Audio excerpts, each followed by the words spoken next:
Benvenuti e bentrovati, appuntamento l'ultimo della settimana, quello del venerdì, venetoglobe.com, il nostro spazio con la web tv sempre e naturalmente dove potete trovare tutto in modalità anche on demand.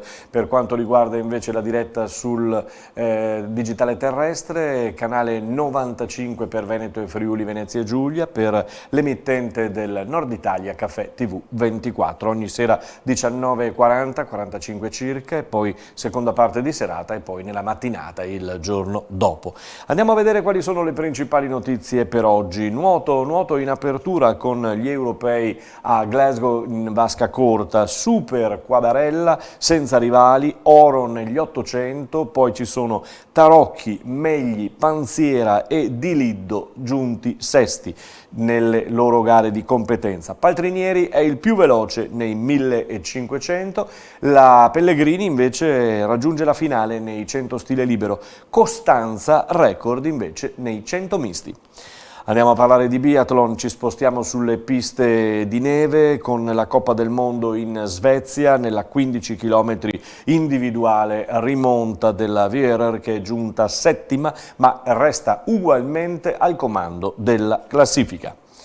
I Leoni del Benetton Rugby a Monigo hanno perso la scorsa settimana contro Cardiff Blues nel turno di Pro 14 e ora la Pro 14 si ferma 2 settimane, ritorna la Coppa con la doppia sfida contro Lione. La prima sfida è in campo esterno in Francia. Andiamo a sentire Luca Sperandio ai nostri microfoni.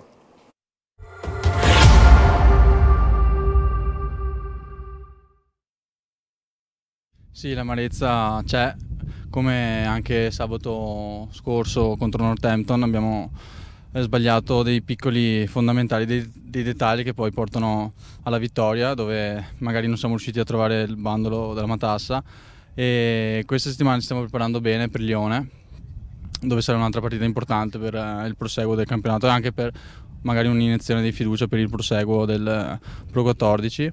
Quindi cerchiamo di curare appunto i dettagli che ci mancano a vincere le partite, perché veramente si parla di pochi dettagli, perché arriviamo sempre alla fine dell'80° con la speranza sempre di vincere, quindi cerchiamo di curare queste piccole cose che ci porteranno alla vittoria. Siamo quasi alla vigilia della partenza per Lione. È un Lione che conoscete oppure può essere una squadra che vi metterà in difficoltà ugualmente? Le squadre francesi sono sempre un po' disorganizzate nel gioco, hanno molta, come si dice, rugby champagne, quindi avranno sicuramente abbiamo visto magari delle ali numero 8 che sono dei ball carrier pesanti, quindi sarà una battaglia molto fisica anche col pack e quindi dovremo imporre il nostro gioco, essere più fisici di loro, e questo sicuramente ci porterà ad avere un'ottima prestazione e anche un buon risultato. In settimana ho visto che gli allenamenti sono stati mirati ma abbastanza duri, abbastanza selettivi. Sì, abbiamo cercato di fare molto contatto per prepararci appunto a questo weekend dove la battaglia fisica sarà importante, quindi abbiamo messo delle buone basi con gli allenamenti e quindi arriveremo pronti a sabato. Hai citato Lione Champagne, diciamo Benetton Prosecco. Sì, Prosecco DOC, quindi porteremo un bel gioco sicuramente.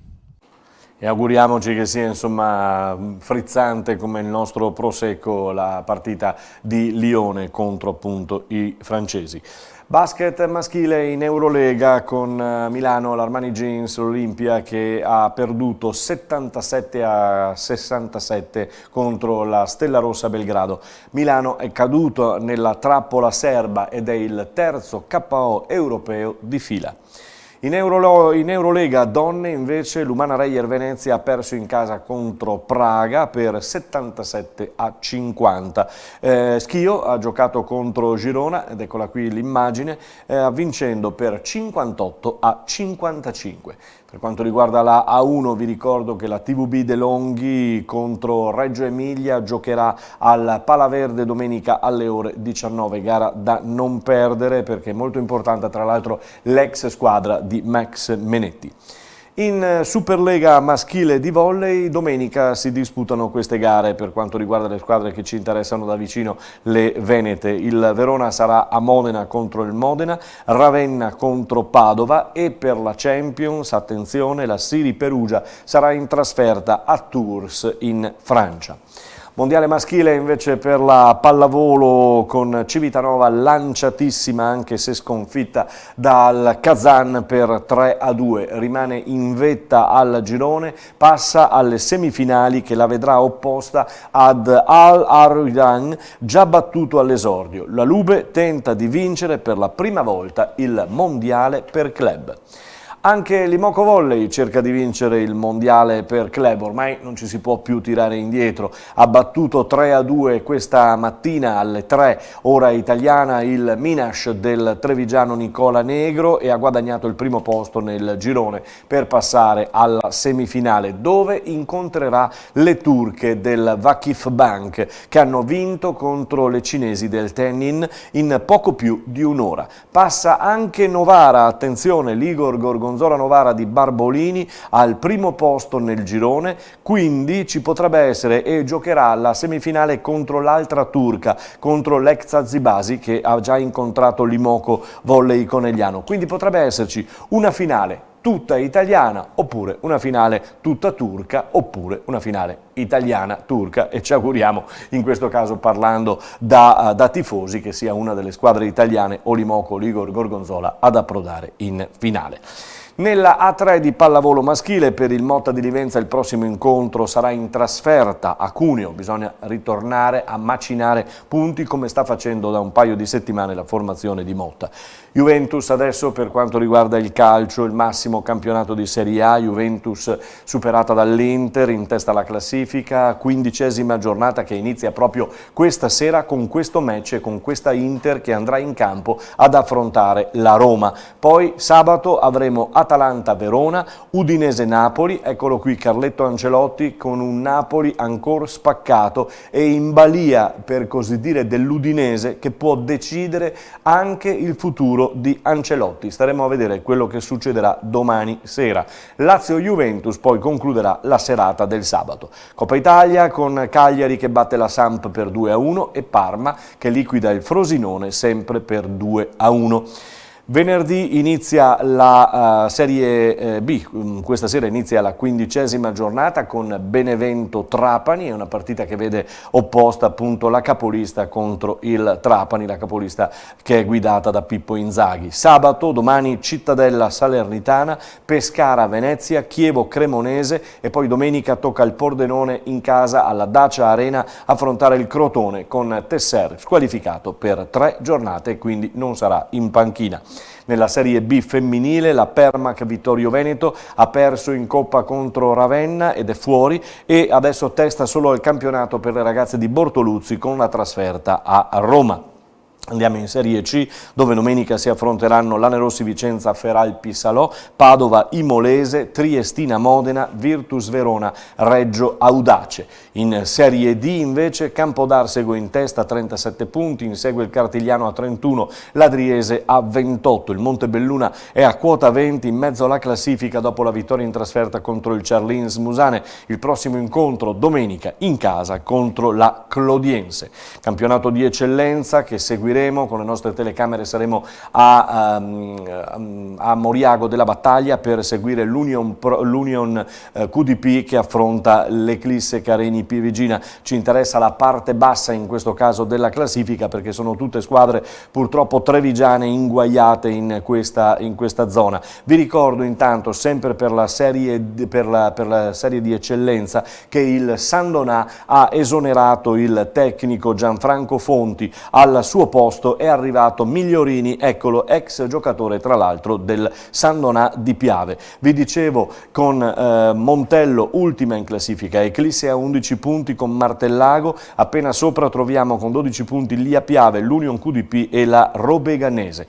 Per il calciomercato di questa categoria vi segnalo che il Porto Mansuè ha accasato un altro giocatore, Antonio Silvano, un attaccante proveniente, ha giocato nei campionati del Sud Italia. Prima della promozione diamo un'occhiata alla prima categoria, perché la capolista Santa Lucia Susegana domenica ha pareggiato con il San Martino Colle Umberto, e allora andiamo a sentire come si sono spartiti i punti. Sentiamo il tecnico Agostino Bottega del Colle Umberto. Bottega, 2-2 finita questa gara. Sì, è una partita dall'intensità incredibile. Noi sapevamo che giocavamo contro una squadra forte, perché insomma 27 punti in 11 partite credo che sia tanta roba. L'abbiamo preparata bene e credo che il campo abbia detto che meritatamente abbiamo portato via un punto più che meritato. È chiaro che è venuto in maniera rocambolesca, perché nel finale è successo un po' di tutto, con il rigore sbagliato e poi il gol nostro del pareggio. Però sono contentissimo perché la mia squadra deve capire questo. Abbiamo cambiato molto durante l'inizio della stagione, sì, all'inizio di questa stagione abbiamo una squadra mediamente giovane che ha grandi potenzialità, però deve capire che per fare il risultato e far punti in questo campionato qua deve sempre metterci il massimo dell'intensità. È un campionato che comunque si sta rivelando piuttosto bello. Assolutamente sì.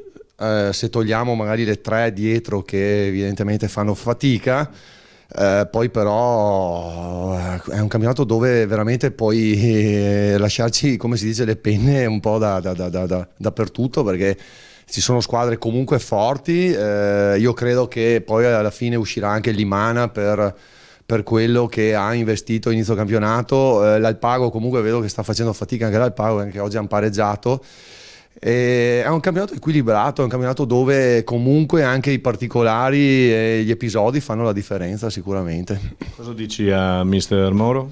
Al mister gli faccio solo i complimenti, perché a parte che ci conosciamo da una vita e ci sentiamo anche settimanalmente. Questa settimana qua non gli ho dato grandi informazioni, però al di là delle battute no, niente, posso fare solo i complimenti. Poi durante la partita magari gli animi si accendono, perché è così, noi siamo stati giocatori, la viviamo in maniera anzi penso che anche lui la pensi come me. Se si potesse si andrebbe dentro il campo a dargli una mano ai giocatori, però insomma faccio solo i complimenti perché stanno facendo un campionato strepitoso, quindi cosa dire. Poi io a Santa Lucia ho il mio papà che abita qua, sono contento per lui, insomma, ecco. Questo era Agostino Bottega, allenatore del San Martino Colle Umberto, prima categoria. Andiamo in promozione, quindi torniamo un attimo indietro, perché in promozione tutti gli occhi sono puntati sul match clou del Tenni. Domenica si gioca Treviso contro Opitergina, e allora Bellotto dovrà far valere la sua legge, la legge del più forte, almeno si dice così, e vedremo se il Treviso riuscirà a fermare l'Opitergina. Se riesce a fermare, grazie anche al buon momento, il campionato potrebbe riconsiderarsi aperto, altrimenti se dovesse perdere, magari con un gol di Catelan, tra l'altro un ex Treviso, un Catelan che dal Conegliano è tornato all'Opitergina, la situazione per il Treviso Calcio si complicherebbe ulteriormente. Finiamo con il basket, solita occhiata al campionato di Serie A2 femminile, dove il Ponzano viaggia a Milano per affrontare la pari classifica Sanga Milano, mentre per la Ruker Sambe, in testa alla classifica dopo aver battuto sabato scorso l'Antenore Padova, viaggia in quel di Pavia e affronterà appunto questa squadra. Ma andiamo a sentire ancora la gioia della vittoria dell'altra sera contro l'Antenore di Padova. C'è Preti ai nostri microfoni. Ho chiesto al tuo capitano una definizione su questa partita e mi ha detto sicuramente divertente, simpatica e andata bene. È andata alla grande, come diceva adesso abbiamo dato dimostrazione di quanto valiamo, di quanto possiamo stare sul pezzo durante la partita. Padova è una squadra molto forte, ha dato dimostrazione del suo valore e sono molto contento. Poi con un pubblico del genere si può solo emozionarsi. Me l'hanno fatta soffrire comunque, perché fino ad un certo punto Tassinari non aveva in mano ancora pienamente la squadra, poi fortunatamente nel terzo e quarto quarto ha dato qualcosa, no? Che ce la facessero soffrire era scontato, è una squadra molto forte ed è un motivo se sono primi anche loro. L'avevamo preparata molto bene, come immaginavamo, siamo stati bravi noi però nel finale a riuscire a portarla a casa. Mi sa che farete una sessione supplementare di tiri da tre. Quello sempre. Ciao, in bocca al lupo. Il lupo. E in bocca al lupo naturalmente a Jacopo Preti e a tutta la Rucker Sanve. Siamo al termine, vi auguriamo un buon weekend, ci risentiamo lunedì, vi racconteremo tutto. Buona serata.